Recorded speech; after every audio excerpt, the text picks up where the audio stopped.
So the other day, guys, we talked about how there was this shooting that happened in Washington, D.C. You had two National Guardsmen get killed. One, Sarah Beckstrom, 20 years old. She died from her injuries. She's from West Virginia. And you also have Air Force Staff Sergeant Andrew Wolf, 24 years old. He remains in critical condition. One of the most heartbreaking things is that I read over the weekend that Sarah Beckstrom had apparently said to her family members, I don't even know why the fuck we're in D.C. I don't even know what the fuck we're doing here. There's nothing for us to do. We shouldn't be here. This is not our job. This is not what we're supposed to be doing. So that's kind of heartbreaking because, of course, she's right. She's right. And Donald Trump decided to put these people in harm's way because he decided to illegally occupy blue cities throughout this country. And then, by the way, when this happened, what did Trump do? Doubled down and tripled down and said, now I'm going to send even more National Guardsmen and military members and federal troops and law enforcement officials to D.C. So, it just creates a problem and then decides to make it worse and exacerbate it instead of ever fucking learning his lesson. Now, when I heard about the news at the time, honestly, my thoughts were, this has to be some sort of revenge from some family whose life got ruined by the ICE Gestapo thugs, right? And they weren't making a distinction. They were just seeing somebody who represents the federal government. They're the problem. They're criminals. They're rounding up innocent people and sending them to concentration camps. They're getting rid of due process. They're tear gassing 84-year-old married couples and babies. They're even arresting U.S. Marshals if they look brown. The Supreme Court basically legalized racial discrimination when it comes to immigration enforcement.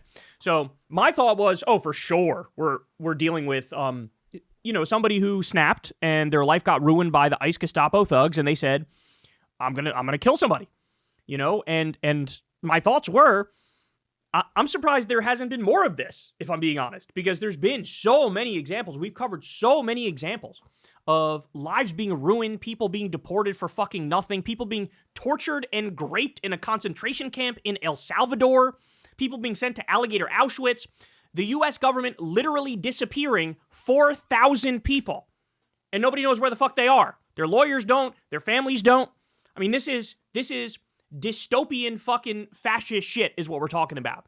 So I thought, hey, somebody snapped and decided to get revenge. Well, it turns out the story has a twist in it, and it's actually potentially even deeper and more sinister than that. Look at this. This is crazy. The CIA used the DC shooting suspect as a child soldier in Afghanistan. The suspect is 29 years old. So he was 25 in 2021 when he fled Afghanistan. He served over a decade alongside U.S. troops and under CIA control. This guy was recruited as a child soldier at the age of 14 or 15. The U.S. is responsible for what he's become. They groomed him. All this stuff is verified, by the way. Ramanullah served for 11 years as a member of the Afghan Special Forces alongside U.S. service members fighting the Taliban. So make no mistake about it, this was a child soldier groomed and trained and armed by the United States to fight the Taliban. Now, for those of you who know the backstory in Afghanistan, as we've reported on this show, the people who we aligned ourselves with in Afghanistan are literal warlords. So there'd be these warlords. There were horror stories of American troops blowing the whistle on warlords who had literal child sex slaves. And then when they blew the whistle, the military told them to shut the fuck up and accept it.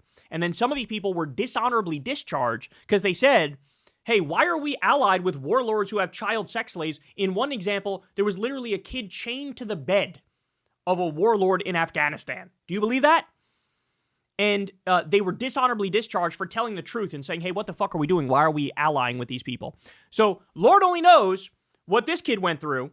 Probably, in one of those tribes where there's a warlord who runs everything, maybe was a child sex abuse victim, then armed and groomed and trained by the CIA, and then brought to the United States under Biden. The final approval was under Donald Trump, by the way, and then he absolutely snapped and killed these two National Guardsmen.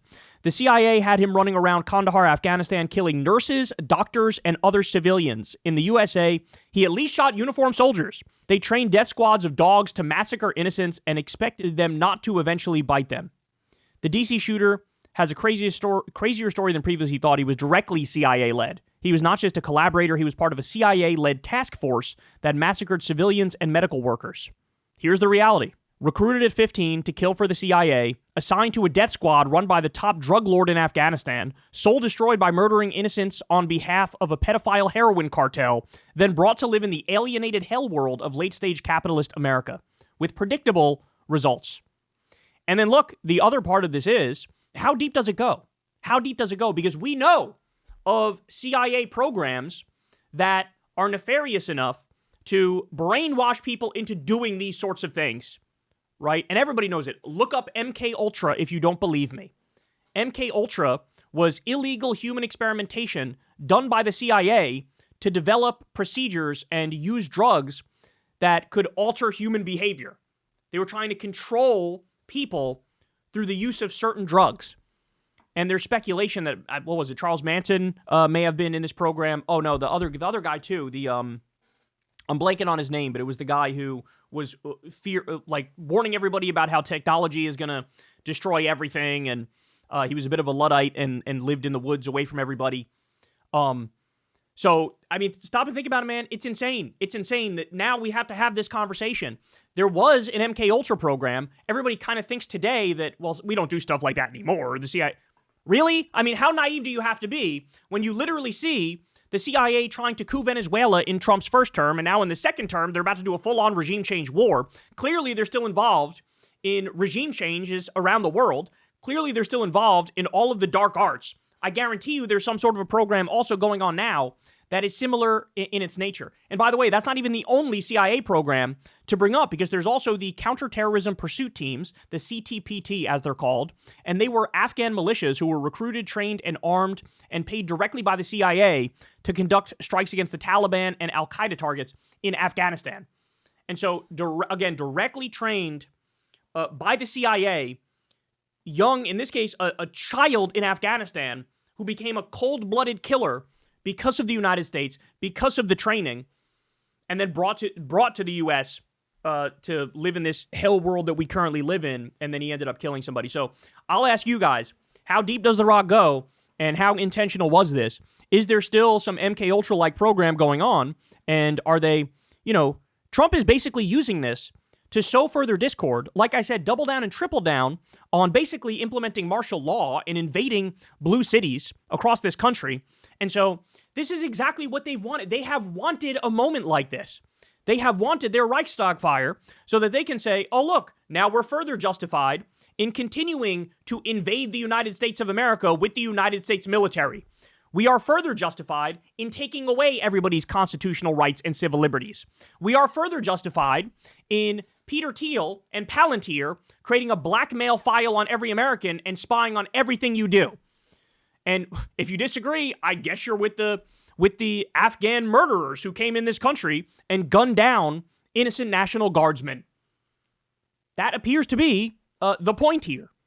So is it possible the dude just snapped and committed murder because he has serious mental health issues? Of course, because there is, his family came out and basically said, like, bro, we've been dealing with him for a long time, and it was very clear that he was on the brink. Like, he was losing touch with reality. It's possible that this is just an individual situation gone wrong. It's also possible that the rot is deeper than we think, and there's a plan at the heart of all of this. That is also definitely possible. But either way, the message that everybody should take away is going to be something nobody says. The message being, if we never fucking illegally invaded Afghanistan in the first place and didn't stay there for decades in the first place, this guy never would have been able to do this. It never would have happened. This is what happens when you destroy a country. This is what happens when you recruit child soldiers. Like, this is what happens when, people have no meaning and no purpose in life, and then you make them a cold-blooded killer and then bring them to the country, right? Like, this is what happens. There's no way around it. So the original sin was the illegal and offensive invasion of Afghanistan, staying there for decades. By the way, war profiteering happening all over the place. The military-industrial complex getting phenomenally wealthy off of that war. Like I said, us allying with pedophile warlords to try to defeat the Taliban, right? There's a lot of weirdness going on there with the opium trade in Afghanistan and how much of us invading had more to do with that. How much of us invading had more to do with controlling the massive mineral resources that are in Afghanistan, right? But the original sin was going in there in the first place, staying there for decades in the first place, looting the country in the first place. That's the original sin. If there was no Afghanistan war, there would be no National Guard killer. It wouldn't have happened. It wouldn't have been possible for it to happen. But instead, what do we have? We have Donald Trump, who came out maybe a month or two ago and was talking about reinvading Afghanistan, saying we're going to go back in there and take Bagram Air Base. This is what he said. This is what he says. At the same time, he was bombing Iran, same time bombing Somalia and Yemen, the same time threatening to steal Panama and Greenland, the same time doing a regime change war in Venezuela. He was also talking about reinvading Afghanistan. So completely and utterly out of control is what we're looking at here. And, you know, the empire is seizing right in front of our faces and has never been more clear. Hey, y'all, do me a favor and like and subscribe. It helps out big time in the algorithm. Click the bell as well for notifications when videos drop, and watch that video on screen right now. You know you want to.